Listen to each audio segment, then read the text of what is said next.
Your pension isn't just a number on paper, it's a lifeline. For 1,847 employees at American Manufacturing, that lifeline vanished when CEO Richard Hartwell stole $340 million in promised retirement savings and walked away untouched. How did the system allow one man to shatter thousands of lives, leaving loyal workers penniless while he built his empire? The answer starts in 1985 with a promise no one believed could be broken. Richard Hartwell stood on the factory floor, sleeves rolled up, surrounded by hundreds of workers in blue uniforms. Cameras flashed as he smiled, shaking hands and clapping backs. The year was 1985, and American manufacturing was booming. Orders up, overtime plentiful, the company cafeteria buzzing with talk of new boats and college savings. Hartwell's voice carried across the loudspeakers, steady and reassuring. "You give us your best years, and we will give you a secure retirement. That's my word. Your pension is safe here, just like family." Workers believed him. For many, Hartwell wasn't just a boss. He was the face of stability. His promise echoed in union meetings and at kitchen tables where spouses penciled out plans for vacations, home renovations, and grandkids' futures. Retirees gathered for send-off parties, gold watches passed across tables, photos snapped for the company newsletter. The pension plan wasn't just a benefit, it was a foundation. Decades of loyalty and sweat traded for the guarantee that when the final whistle blew, no one would be left behind. That trust ran deep. Old-timers told new hires, "Stick with Hartwell, and you will retire right." Pay stubs and quarterly statements arrived with numbers that grew year after year. The company picnic always ended with Hartwell's toast, "Here's to the future we're building, together." In those days, no one questioned the promise. The idea of losing it all felt impossible. The numbers behind the promise were staggering. 1,847 active participants appeared on the official pension plan summary, names and years of service lined up in columns. By 2005, the fund had grown to $340 million, verified by annual auditor notes and signed off by the board. That money represented a lifetime of work for every machinist, welder, office clerk, and supervisor who walked through the factory gates. The plan document spelled out the guarantee, a defined benefit, calculated from years of loyalty and final salary, locked in by contract and protected by law. For many, the quarterly statement was a source of pride. Some saw balances cresting $100,000, others tracking decades of steady growth. The oldest participants, men and women who started in the 1960s, had amassed over $500,000 each in expected retirement income. These were not just numbers on a page. They were tuition for grandchildren, a down payment on a long-promised RV, peace of mind for a spouse with health problems. The pension fund sat at the heart of the company's identity, a collective nest egg built over generations. Every dollar was accounted for, every participant's future seemingly secured by layers of oversight and regulation. On paper, the system looked unbreakable. $340 million, 1,847 lives, a fortress of trust. No one imagined how quickly it could all unravel. In 2005, a single line in the board minutes changed the fate of every worker at American Manufacturing. The pension fund, once a model of stability, was suddenly labeled a candidate for strategic investment. CEO Hartwell and his closest advisors signed off on a new directive: move hundreds of millions from safe, regulated bonds into complex financial products promising higher returns. The language was technical: collateralized debt obligations, subprime mortgage pools, synthetic derivatives. Few on the board understood what these instruments actually meant, but the prospect of outperforming the market drowned out any hesitation. Investment agreements arrived from firms with polished names and offices in Manhattan and London, each offering a slice of the housing boom. The pension custodians, under pressure, executed wire transfers that funneled assets into vehicles with layers of hidden risk. Audited statements from late 2005 show the plan's value dropping from $340 million to $180 million in less than 12 months. The losses were buried in footnotes, marked as unrealized market adjustments. Inside the finance office, a junior analyst noticed discrepancies between the official statements and the daily account ledgers. An internal memo flagged unexplained outflows to offshore partnerships and hedge funds registered in the Cayman Islands. When questions were raised, they were dismissed as misunderstandings. The board, reassured by Hartwell's confidence and the thick stack of legal opinions, voted to stay the course. No one wanted to challenge the CEO or admit they did not grasp the risks.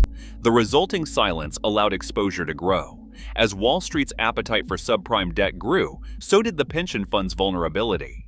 The technical jargon, tranches, leverage, synthetic swaps, masked the reality. Workers' futures were now riding on some of the riskiest bets in modern finance. The fortress of trust built over decades began to crack, not with a bang, but with a series of overlooked signatures and silent approvals. Wire logs from late 2006 show a steady stream of pension money leaving American manufacturing's accounts. The transfers did not go to blue-chip investments or safe government bonds. Instead, millions disappeared into shell companies with addresses in the Cayman Islands, their ownership hidden behind layers of legal paperwork. Each transaction was signed off by Hartwell or his inner circle and justified as management fees or consulting expenses.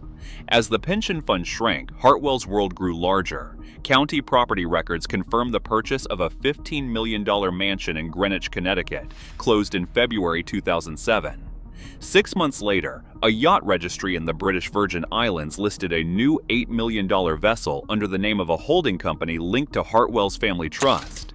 Luxury cars, private jet charters, and art acquisitions followed, all coinciding with the steepest drops in the pension fund's value, from $95 million at the start of 2007 to just $12 million by the summer of 2008.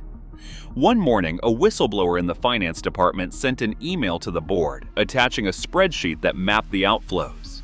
The message was brief. It said these transfers do not match any approved investments. Beneficiaries are not third-party managers. The warning was ignored. Within weeks, the whistleblower's access was revoked and their position eliminated in a round of cost-saving layoffs. Hartwell's signature appeared on every authorization. Official statements to employees still showed healthy balances, but the real accounts were nearly empty. The money meant for retirement security had been siphoned into offshore havens and luxury assets. By the time the truth surfaced, there was nothing left to save. Mary Thompson opened her payout letter at the kitchen table, hands shaking. Her statement had promised $287,000 after decades on the line. The check read $4,200. At 71, John Davis stared at a balance that once showed $412,000, now replaced by $6,100, and a warning about reduced benefits. Sarah Mitchell, 64, had planned to help her grandkids through college. Her retirement, once valued at $195,000, was now a final payment of $2,800. Each envelope delivered a private disaster. Savings vanished, plans erased. The letters offered no apology, only numbers, and the blunt reality that nothing was coming back. Inside the courthouse, Hartwell's legal team filed motions stacked inches thick, citing the bankruptcy code as their shield. The judge's ruling landed like a hammer. Because American manufacturing was bankrupt, Hartwell could not be held personally liable for the pension losses. The official docket spelled it out. Claims against the CEO were dismissed, leaving only the empty shell of the company to answer for the vanished $340 million. Average workers lost $184,000 each, while Hartwell's asset filings showed a net worth of $47 million. The law protected his fortune. For those who had lost everything, the system offered nothing but a closed door. Hartwell's case is just one among hundreds. Since 2000, more than 400 CEOs have been accused of pension fraud. Only 12 ever went to jail. This is not rare.